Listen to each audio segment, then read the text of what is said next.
मित्रांनो नमस्कार। वर्धा यवतमाळ नांदेड रेल्वेच्या आपण सध्या जे आहे तर बोरी अरबच्या समोर आणि हे तिवसा गाव आहे। तर तिवशापतचं हा आपला जो ब्रिज आहे तो दाखवतो आणि आता साईडला वरचं जे काम आहे आपण इकडं सध्या बघू शकतो की इथून आता या पुलाचं फायनल अलाइनमेंटचं काम सुरू आहे आणि इथून चिंतामणी मंदिर जे आहे मागे आपण तिथले 3दा व्हिडिओ टाकलेले आहेत। तर तिथून मित्रांनो रेल्वेचे रूळ बसवायला सुरुवात झालेली आहे आणि आता इथून हा पूल आपण बघू शकतो। याचं गर्डर लॉन्चिंगचं जे काम आहे ते यशस्वीरित्या आता पूर्ण झालेलं आहे आणि आता हा आपला जो हायवे आहे हा नागपूर परभणी आणि आपल्या हिंगोलीला जोडणारा जो की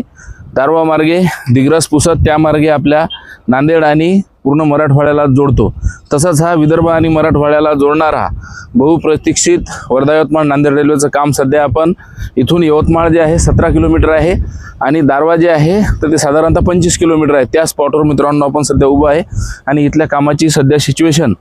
तिकडं त्या साईडनं आपण पाहिलं तर हा पूल साधारणतः याच्यामधला आपल्याला 500 मीटरचा असलेला दिसतो, कारण हा इथून सुरुवात होतो आणि आता याचा फायनल भरावा जो आहे तो आता झालेला आहे। गर्डर लॉन्चिंगचं काम जे आहे ते इथं यशस्वीरित्या पूर्ण झालेलं आहे आणि याच्यानंतर आता याच्यामध्ये स्लॅब बसवण्यात येतो आणि स्लॅब बसवल्यानंतर मग याच्यामध्ये याचं पूर्ण अलाइनमेंट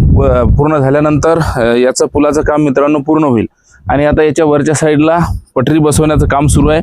मागच्या वेळेला तुम्हाला मी सांगितलं होतं की आता जे आहे पुलाचे काही काम बाकी आहेत आणि दिग्रस या भागामध्ये जे SMS कंपनी काम करत आहे तर तिथे पण आपण पाहतो की आता पुलाचे काम आपल्याला यशस्वीरित्या पूर्ण झालेले आहेत आणि काही दिवसातच तिकडं पण ट्रॅक लेअरिंगचं काम मित्रांनो सुरू होईल। हे आता आपली या ठिकाणची जे आहे तर आपण